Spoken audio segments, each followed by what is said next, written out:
करेल, माझं भजन करेल, त्याचं मी जन्म मरण चुकवणार, असं ज्ञानेश्वर महाराज या ओवीद्वारे सांगतात. आज या ठिकाणी आपण सर्वजण जमलोय. कशा करता जमलोय सर्वांना माहिती. आपण कुठे चाललोय? पंढरपूरला, बरोबर ना? कुठे चाललो? पंढरपूरला चाललो ना. ताराबाद या ठिकाणी आपण सर्वजण जाणार आहोत. तर त्या ठिकाणी जायचंय. कशा करता जायचंय? देवाच्या दर्शनाकरता जायचं आहे. मग आपण सर्वजण त्या ठिकाणी जाणार आहे. पण आपण काय नुसतं असं जायचं म्हणून जायचं नाही. अंतःकरणापासून आपण त्या देवाजवळ गेलं पाहिजे, त्या देवाचं भजन केलं पाहिजे. तर काही काहींचं कसं असतं, नुसत्या दिंडीत निघाल्या की काही बायांच्या मागे कुटाळके चालू असतात. काय, तुझी सून का बरं नाही आली, आणि तुझी सून अशीच म्हणते, तुझी सून तशीच म्हणते, आणि ना तू रडतो का, ना तू झोपला का. अगं तू आली कशाला? देवाच्या ठिकाणी चालले तरी घर आपल्याला सोडत नाही. आपण देवाच्या ठिकाणी चाललोय, देवालाच जायचंय. बाकीचे आपल्याला उचपत्या करायच्या नाही, पण ते जमत नाही. जायचं देवापाशी, अगदी अंतःकरणानं जायचं. का जायचं? का देव मरण चुकवतो. कोणाचं चुकवलं? मीराबाईंचं चुकवलं. सर्वांना मीराबाई माहितीये. कोण आहे मीराबाई? आपल्या इथे मीराबाई नाही बघा, संत मीराबाई. त्या मीराबाईंनी काय केलं? श्रीकृष्णाचं भजन केलं. श्रीकृष्णाचं भजन कसं करत होत्या? श्री कृष्ण गोविंद हरे मुरारी, हे नाथ नारायण वासुदेवा. श्री कृष्ण गोविंद हरे मुरारी, हे नाथ नारायण वासुदेवा. अगदी श्रीकृष्णाचं भजन करत गल्लोगल्ली नाचत फिरायचे. आता त्या होत्या राजाच्या कन्या.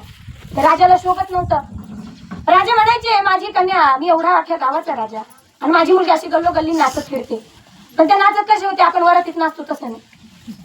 त्या नाचत फिरायच्या, पायामध्ये घुंगरू बांधायच्या, गळ्यामध्ये विणा घ्यायच्या, हातात टाळ घ्यायच्या, आणि गल्लोगल्ली श्रीकृष्णाचं भजन करत फिरायच्या. राजाने राणीच्या साहेबांच्या कानावर घातलं की तुम्ही मुलीला समजून सांगा, मुलीला सांगा, एकतर नाचणं सोड, नाहीतर विषाचा ग्लास पे. असं राजाने सांगितलं. राणी साहेब मीराबाईंकडे गेले आणि सांगितलं, मीराबाई, तुमच्या वडिलांनी सांगितलं, एकतर तुम्हाला नाचणं सोडावं लागल, नाहीतर हा विषाचा ग्लास प्यायचा. पण मीराबाईंनी काय केलं? नाचणं सोडलं का? अजिबात नाही. त्या जागेवर आपण असतो तर मरू दे, कुठे नाचायचं आपल्याला, जाऊ दे, मरू दे, घ्यावं जगून. पण त्या मीराबाईंनी तसं नाही केलं. मीराबाईंनी नाचणं अजिबात सोडलं. मीराबाईंनी सांगितलं, मी विषाचा ग्लास घेईल, पण नाचणं सोडणार नाही. बरं, विषाचा ग्लास पेल्या. कशा पेल्या? रडत पेल्या का? अजिबात नाही. कशा पेल्या? हसत हसत विषाचा ग्लास पेल्या. विष का प्याला राणा जी ने भेजा, विष का प्याला राणा जी ने भेजा, पिवत पिवत मेरा हासी रे, पिवत पिवत मेरा हासी रे, पग घुंगरू बांध मीरा नाची रे, पग घुंगरू बांध मीरा नाची रे. अगदी आनंदाने त्या मीराबाईंनी विषाचा ग्लास पेल्या, हसत हसत पेल्या. पण त्यांना मरण आलं का? अजिबात नाही. का बरं नाही आलं? त्या श्रीकृष्णाच्या भक्तीत इतक्या तल्लीन होऊन जायच्या की त्यांना काहीच कळत नव्हतं. फक्त श्रीकृष्ण श्रीकृष्ण श्रीकृष्ण, बाकी काहीच नाही. फक्त देवाचं भजन. एवढंच नाही तर जनाबाईंनी सुद्धा देवाचं भजन केलं, विठ्ठलाचं भजन केलं. जनाबाईंवर चोरीचा आळ आला होता. फाशी द्यायचं ठरवलं. फाशीच्या सुळावर नेलं, आणि ज्यावेळेस अंगठ्याचा स्पर्श त्याला झाला, त्या सुळाचं पाणी पाणी झालं. मरण चुकतंय, पण केव्हा? ज्यावेळेस आपण भजन करू तेव्हा. काय अमर तर राहणार नाही, पण मरण चुकल. त्यामुळे आपण त्या श्रीकृष्णाचं भजन केलं पाहिजे, देवाचं भजन केलं पाहिजे. देव एकच आहे, फक्त आपल्या रक्षणासाठी, भक्तांसाठी त्याने वेगवेगळे अवतार घेतले. पण आपलं तसं नाही. आपण देवाचं भजनच करत नाही. आपली भजन कशी माहिती का? सोमवार आला का महादेव महादेव महादेव, फक्त सोमवारी महादेवचंच भजन करायचं.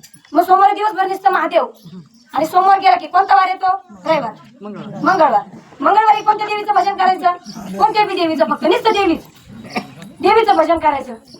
देवी झाल्यानंतर बुधवार येतो. बुधवारी कोणत्या देवाचं भजन करायचं? पांडुरंगाचं. मग फक्त विठ्ठल माझा माझा माझा माझा माझा, विठ्ठल माझा मी विठ्ठलाचा. बुधवारी फक्त विठ्ठल. बुधवार गेल्यानंतर कोणता वार येतो?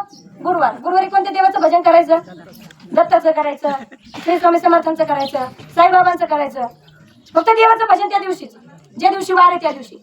नंतर देव गायब होऊन जातो, त्या दिवशी परत नंतर देव सापडतो. आता गुरुवार गेल्यानंतर कोणता वार येतो? शुक्रवार येतो. शुक्रवार पुरुष मंडळ तुमचं, तो कोणाचा? महिला मंडळाचा. कोणत्या देवीचं भजन करता? संतोषी मातेचं भजन करता. फक्त संतोषी मातेचं भजन करायचं. आणि शुक्रवार गेल्यानंतर कोणता वार येतो? शनिवार येतो. शनिवारी कोणत्या देवाचं भजन करायचं?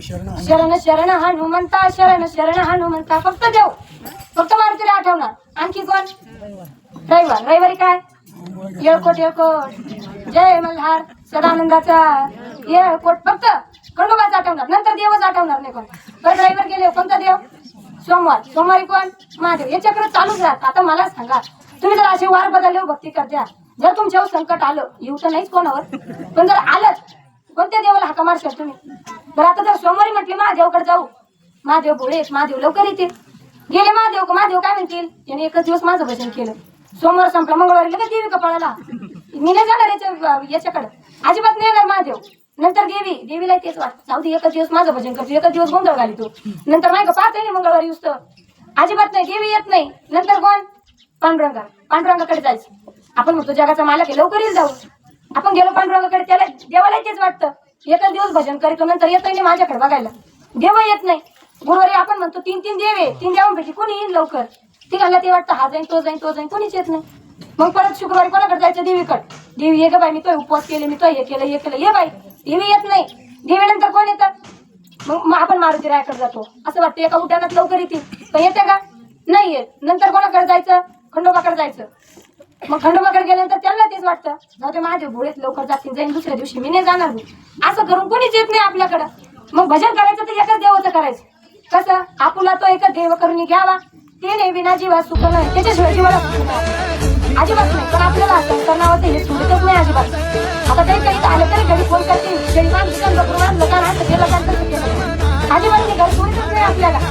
आता मी येते तर तुमच्या बाळाला म्हणतो, चला म्हणतो जाऊ दे, तुमच्या परत यायचंय, नको बाई माहिती शेळी आजारी माझ्या आजारी नाही आलं कोणी. इथं येण्यासाठी सवड नाही लागत, इथं येण्यासाठी आवड पाहिजे. आणि आवडी आपल्या सगळ्यांकडे आहे ना, म्हणून आले ना तुम्ही. मग प्रत्येकाला देवाचं भजन केलं पाहिजे, सगळ्यांकडून घडलं पाहिजे. देवाचं भजन करा, परत या जगात काही होईल, नाही तर काही नाही होणार. नाही तर मोठे शिक्षण काय होणार? शिकले तेवढे उकले काही नाही. त्यामुळे देवाचं भजन करा. देवाचं भजन केलं तर आपलं जन्म मरण शिकणार. देवाला शरण जा. देवाला असं म्हणायचं तू माझं, मी तुझा आहे देवा, मीच तुझा आहे, तुला जे करायचं ते कर, मी तुझा फक्त माझ्या विठ्ठल माझा माझा माझा माझा माझा विठ्ठल माझा मी विठ्ठलाचा, एवढंच म्हणायचं. आणि दिंडीत गेल्यानंतर कुठं विचारचं बंद करायचे, एकच दिवस आपण करायचं बाहेर, ते बंद करायचं, देवाचं भजन करायचं फक्त, बाकी काही नाही. एवढं बोलू आणि आपल्या प्रवचनाला आता पूर्णविराम देऊ. यांची तर आपण आलोय, यांची तर काय आपल्याला बोलते नाही. आता कुटुंबाला आराम दिला तर मग